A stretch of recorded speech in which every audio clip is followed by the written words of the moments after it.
are a very, very dangerous person. And I'm going to tell you, what is this look of bewilderment? You're charged with aggravated robbery. You're charged with retaliation, and now you pick up 2 other cases? From the jump, the judge isn't pulling punches. Multiple charges, stacked high, and still out on bond? That screams danger to society. Now zoom out. Bond is meant to give people a fair shot at freedom while they await trial. But when someone spits on that chance and keeps reoffending, should the system still cut them slack? If you were the one wearing the robe, would you gamble with public safety or slam the door shut? I'm going to do everything in my power to protect the public. And I'm going to tell you now, if that means having to stick your bonds at $50,000, I will do it in a heartbeat. I'm going to put a whole host of conditions on you. I don't know if you're going to get out, but if you do, you violate one small thing, you will be staying with me. Do you understand? No dope, no alcohol, no going to any of the places where you've been charged with theft or any of the other things that you got. No weapons, and I'm putting an ankle monitor and I'm giving you a curfew. I don't want you out in the middle of the night. Your curfew is from 9 p.m. to 6 a.m. Do you understand? Your bonds now are set at around what, 70? Who's representing? Shreya's representative. Yeah. Oh, no, Josh, he stepped out because it was just coming out to sign the Oh, I commission. can step in. No, I think his bonds are wholly insufficient. His criminal mischief is at 1,000. His theft is at $800. That's just, and he's charged with aggravated robbery and a retaliation. I don't think so. That's like, it's, yeah, I'm going to need, so what we'll do is I'm going to roll him to tomorrow and we'll talk with Josh tomorrow. But I now find that your bonds are wholly insufficient. You're way too dangerous, man. Way too dangerous. You need to wait on the bond conditions then? No, let's have it signed just in case he makes bond now. That way we have it in place. But I'll readdress the bond tomorrow. Perception is reality. So you're wanted out of Kern, California for willful cruelty to a child. Are you waiving formal extradition, sir? Yes, sir. Okay, so what that means is we give the demanding jurisdiction here, California, 2 weeks to come pick you up. And if they fail to come pick you up within that time, we will release you. Yes, sir. You know that California is ready to come get him? Amy? Oh, yes. Okay. All right. Good luck. Thank you, sir. Thank you, Judge. Go ahead. So let me get this right, Josh. He was out on bond for the aggravated robbery. He was out on bond on the other case, on the retaliation, and then he picked up these 2 new cases, right? Is that right? Let me check that.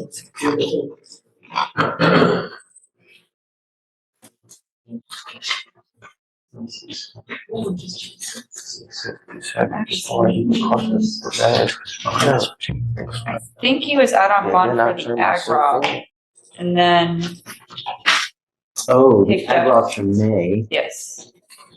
And then picked up Picked up a the theft. retaliation on 9/4, and then after that, so it's a 3rd time he's out, and then he picks up another case. These allegations, Judge, are from August of this year. There's 2 cases in this court. Yes. Let me see. It was after the ag rob and before the retaliation. All right, so the retaliation is September 3rd.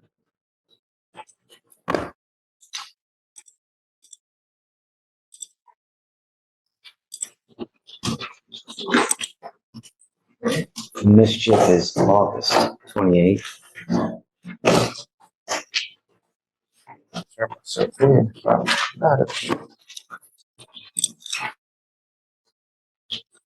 That is August 8th, 28th as well. So I found out I had more. Tell myself that.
Okay, so let's talk about this. So,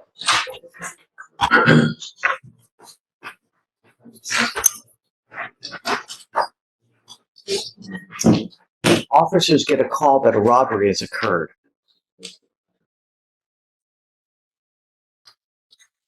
Complainant stated to officers two defendants later identified as defendant Marshall and defendant Ronald Waters, which was our other defendant from the other day, right?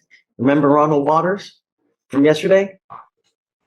Hereinafter referred to as Waters and Marshall walked into a store, destroyed a glass partition, which was $300 to replace, and walked out of the store with 3 vapes and other stuff, sodas and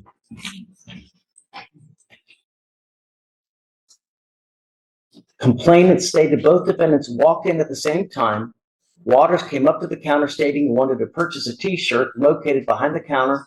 While that was happening, Marshall attempted to come behind the counter, but the complainant was able to stop him. He reported that Marshall then came around to the front of the counter where Waters was. That he was distracted by Waters, who purchased a t-shirt, opened the packaged shirt, and seconds later wanted a refund, which he gave him the refund. Complainant reported that as that was happening, Marshall used his hands to mess with the glass partition, heard the glass breaking, grabbed 3 vape pens, other things, and ran out the store without any attempt to pay.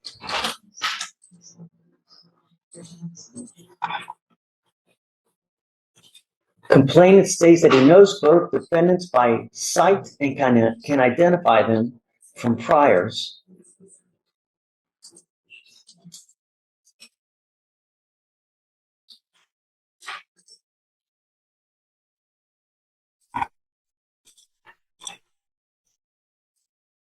So while being out on all that, on the aggravated robbery, in that one, what do we have? Did he hold someone up? Aggro. Yeah, let's see how dangerous Mr. Marshall really is. Allegedly. So the complaining witness was a delivery man for Domino's. I believe he made a delivery to the co-defendant in that case. The complaining witness said he felt something wasn't right and told the co-defendant to just pay him half so he could leave.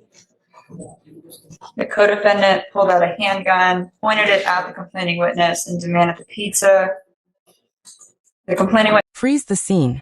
You're a delivery driver. Clock ticking, a gun shoved in your face, your life hanging by a thread. In that instant, the law is clear. You don't have to gamble with your survival. Deadly force in self-defense is justified. But here's the brutal dilemma. Was pulling the trigger the only way out, or could escape have been the move? Put yourself there. What would you have done staring down death in that split second? noticed this defendant by his vehicle at that point and observed defendant Marshall open his front passenger door, reach in and steal a fanny pack that held his cell phone. So this defendant Part of was, the offense. He's not the one with the actual. he was not the one pointing the gun, yes, Judge.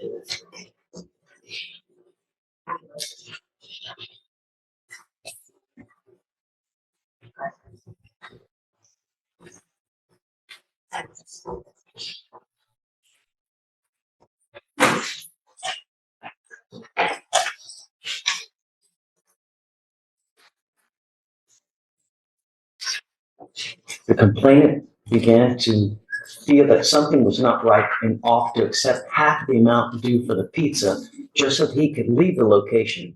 White then pulled out a firearm, pointed at the complainant, and demanded the pizza.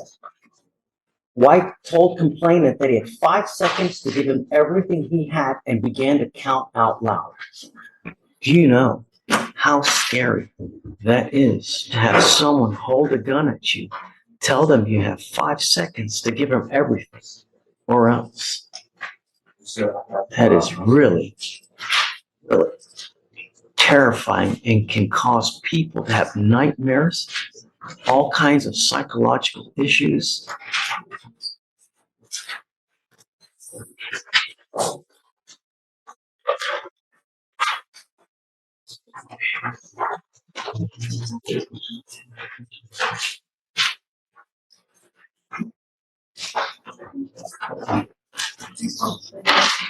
God. When defendant White reached his 5-second countdown, the complainant stated that he saw defendant White attempting to pull the trigger and could hear a clicking sound. It was at that moment the complainant was fearing for his life.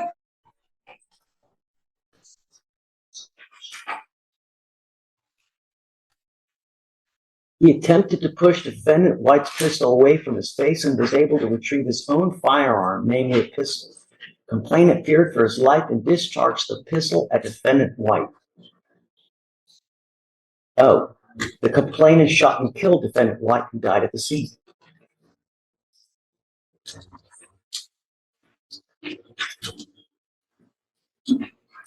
Complainant stated the defendant Marshall ran off with his property and the complainant drove to a safe location before calling the police.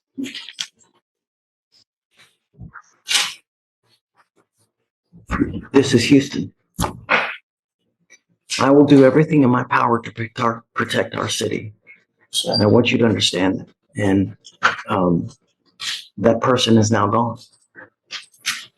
For a pizza, his life is now gone. How well did you know this person? How well did you, was he a good friend of yours? Someone I knew in the apartments.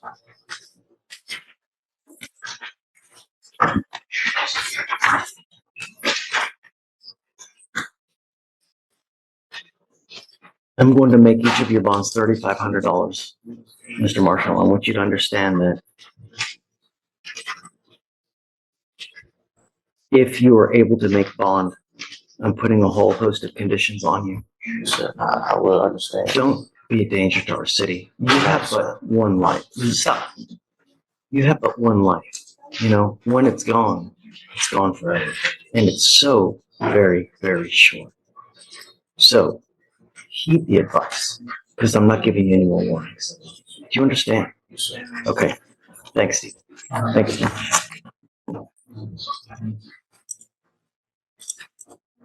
Good morning, Mr. Jones. Good morning. Mr. Jones, you were wanted out of the state of wherever. Probably denial, I don't know. But I have you here now because your lawyer is asking me to set you a bond. Yes, sir. I don't know. I've never met you before. I don't know who you Order in are. the court. No, my primary concern are two things. Number one, will you go back to the jurisdiction that you wanted from? Number one. Yes, sir. And more importantly, and most importantly, are you a danger to the community? I know that you're going to tell me that you're not.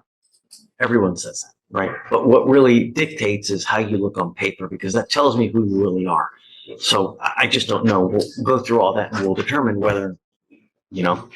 I do know that you have an open evading arrest in a motor vehicle, so you're now charged with a third-degree felony. And so, all right, Amy, tell me about it. Yeah, he's wanted from St. Lucie County in Florida. Florida. Oh, Yeah. ouch. But he's wanted for a violation of probation for grand theft of a motor vehicle. We're asking for no bond at this time. For one thing, he picked up this evading of a motor vehicle while on that probation. He has. Is this a stolen car too? Allegedly. I don't think he was charged with that, Judge, so I would say, Yeah, I mean, A prohibited vehicle on the toll. but we had an earlier case today, same thing, in a stolen car, right? Allegedly, and they didn't charge him with the UUV, but they Really? could have. Okay. So it's intake. I don't know. Just these days, it's I'm seeing prohibited vehicle on the toll.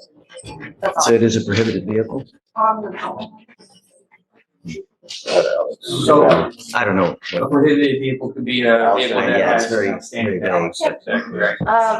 Or no tags or. What other kind of criminal history you got? Yeah, he has an obscene number of fraud and forgery charges out of Florida and Georgia. How many? 22 pages worth. 22 pages worth of criminal history? Yes, he also has Whoa! several failure to appears out of Florida. He was arrested in May 3rd of 2023 for a probation violation in Florida. Of course, this probation violation is for 3 different violations for failure to report and then changing address without permission, I think. 22 pages of priors. Well, I would say this, Judge, sometimes the one case can take up to 2 pages sometimes, so Even by that theory. even, I get you. He also has misdemeanor and felony willful obstruction of law enforcement officers out of Georgia. I'm surprised you even got probation. You know, I mean, really, it's you know, All the charges were trickled down to 2 counts. So there was, all those charges are the exact same charge. They dropped it to, 22 pages worth of the exact same charge. it was 19 charges. And they brought it down to 2. They was basically 2 charges, 2 different kind of charges, but 9 charges of each. So It happened that would garner 19 charges. That's usually something where you have like a mass event, like a shooting, or like The probation violation's original charge, which was a grand theft of a motor vehicle, he obtained that motor vehicle by the false buying it. pretenses or something. Yeah, he tried to buy it with a false pay stub for a false company. Judge, if I may, Sure. Judge, I'm not asking for a PR bond, I'm asking for, even if you consider a bond, a high bond amount that would allow him to go turn himself in. He would have skin in the game. It's a monetary sum that would ensure that he goes and turns himself in. He hasn't messed up in your court before. 22 pages of criminal history. Let that sink in. Not a sheet, not a list, but pages stacked high. Judges don't just read charges, they read patterns, cycles of crime, red flags, and risks to public safety. Bond in this case isn't freedom, it's a gamble, a test of whether responsibility even exists. So here's the hard line. If you were the judge staring at this mountain of history, would you dare set bond, or slam the gavel and say enough is enough? And so it would allow him to at least go present himself while also understanding the risk of losing a big deal of money. So I'd say that. Whose money? Not his money. What kind of money you got? Doing what? I'd like to afford him the opportunity to post that bond. If you entertain. Well, the first thing I need to know is, out of the 22 pages, what are all those, I'd like a list of like every single charge that he's ever had. Okay. I'd like to know the disposition of those charges, because, you know, the problem is, Mr. Jones, is that when you have too much baggage, the more baggage you have, the higher of a flight risk you are, because you know that at some point you're going to have to answer to those charges, and you're going to try to. But I answered to all those charges. I don't know that. I know you're telling me that. I understand, but those, I handled that. That was my first real case, and I handled it. Yeah, I mean, And some of those with like the LTA and stuff, I turned myself in. It was misunderstandings with court dates and stuff like that. And it will show where I turned myself in like multiple times. in this case here, you're trying to evade capture here. I mean, so I don't know. You know, I need to know a lot more about you before I would grant you a bond. You know, Like the current case, I can't speak on that right now. no, right? All the other cases, I turned myself in and I handled what I needed to handle. You know, has he ever had a prior fugitive case before? Out of where? So, Ricardo, if you want, we can do a deeper dive, or you guys can do a deeper dive and let me know more about him. Here's the thing, Judge, I don't think it's, here's how this it would work. I don't have access to the 22 pages. I would love to give you a report by tomorrow. I can do that. So I what just we don't can do have is we can ask Amy to print you out the NCIC report. Can you provide him with a copy? I'd have to say, if that's all right with you, Judge. They're, at least at the minimum, I know that they'll let you look at the report. So you can look at it and write it down. I don't know if they'll give you a copy of it, but at least you can look at it and we can try to work through to see all the charges and what they are.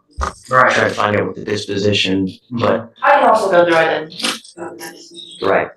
Okay. But with 22 pages of prior criminal history, I'm going to tell you now, it's a really uphill battle to get you a bond. And if I do give you a bond, it's going to be a hell of a high amount now.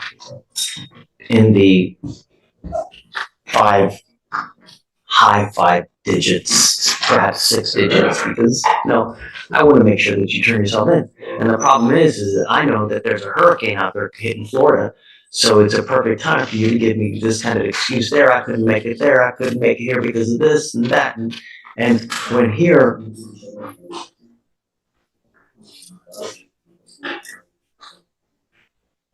Okay, I'll explain to him his options, Judge. We'll go over where we're at and, I'll see how he wants to proceed. okay, but I'm going to tell you now, if I were to give you a bond, it's going to be in the high 5 digits. Understood. Judge, my understanding is he already waived on, October 8th, and so his, case is. You know what? And I'm going to tell you now, we have at least 3 other people here from Florida. And I think it's Miami-Dade, right? Wasn't it Miami-Dade that we have? This is the same as. How far is that from Miami-Dade? Well. So perhaps we can come get them to pick you up in addition to those 2, because I know that we have at least 2 transports that are coming here to pick up another 3 individuals from Florida. So maybe we can get you on that, and they're supposed to be here next week. So if you waive, or luckily, I mean, you've already waived, so great. So I'm not trying to run from nothing, I just want to get this over. here's the only other advice I'm going to give you now, is that if you do go back, you have to stay in contact with your felony lawyer in your felony case, because if you don't, and they think that you've absconded, they're going to issue a warrant in that case. And then the hold that you have here for your Florida stuff, it's going to happen to you over here, because you're going to be over there, and then you're going to get a Harris County hold. So when you do finish up over there, you're not going to get out, and they're going to try to transport you back over here.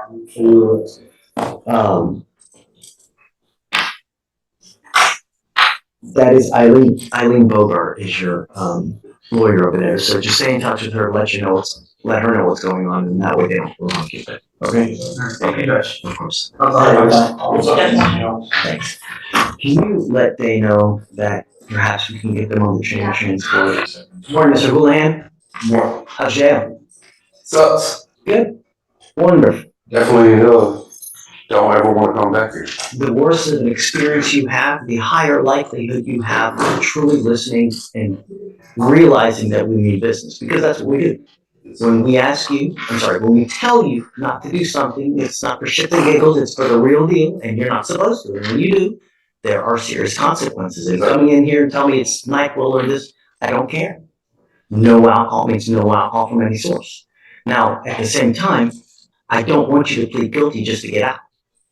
Right? Because that's what you were going to do, and that's what everybody does just to get out, and I don't want that to happen. I'm going to give you another chance today.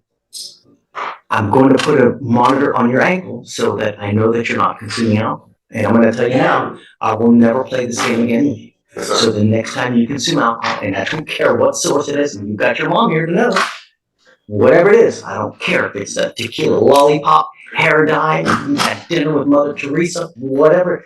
The next time you consume, you will be with me. And now, you have no one to bond you out. So you're going to sit there for who knows how long. Do you understand? Yes, sir. No alcohol whatsoever. Yes, sir. The monitor that I'm going to put on you costs around $400 to $500 a month. I'm going to waive that fee for you so that there's no excuse. You need to charge that thing on a daily basis. So if the battery goes dead, so do you. You must charge it on a daily basis. Be careful for whatever you put in your body, because that machine is extremely finicky. It tests alcohol through your perspiration. So whatever you're eating, be careful. Apples, what happens to apples? What happens to bananas?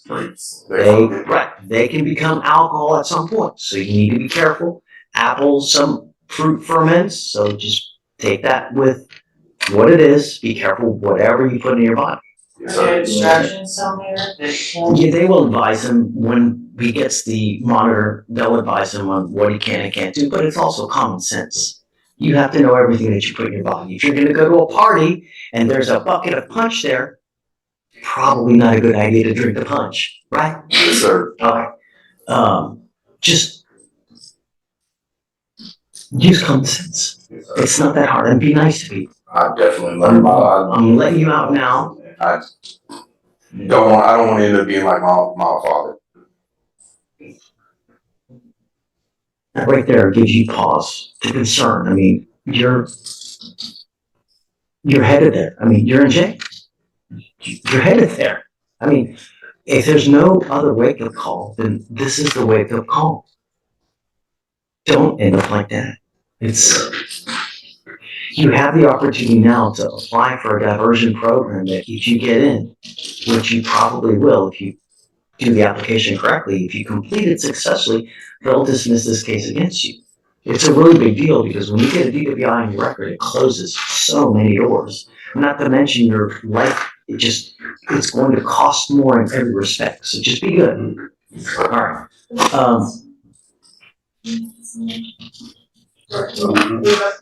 Yeah, drug testing as well. You're going to be tested 40 days from today. If you find weed in your system in 40 days, that tells me that you continue to smoke weed. I'm going to put you in jail. Don't smoke weed. Don't go to any parties. Don't hang out with anyone that you think that they're going to use because peer pressure sucks and it's very, very difficult. So if you're hanging out with the wrong people, they're going to take you down. No dope, no alcohol. You'll be tested in 40 days and you know now what that machine does. Do you have any questions? Okay, listen to Mr. D and then we'll see you in a couple weeks. Thanks for coming in. Do you have any questions? I'm gonna say. Remember, be patient with Mr. Dixon. He has so many cases. I mean, you see he's running from court to court to court to court. He's like Speedy Gonzalez. So just take care, understand he has a lot of cases, and that if you call him, at some point he'll get to you. And I'll be with them in my office this Sunday. and if you can always come here and meet here as well. We're always happy to have you at any time as well. Okay? All right, guys. Good luck, Mr. Warren. All right, sir, this way for me. Thank you, Your Honor. Thank you, Mr. Dixon. Judge, for clarification, 40 days or more.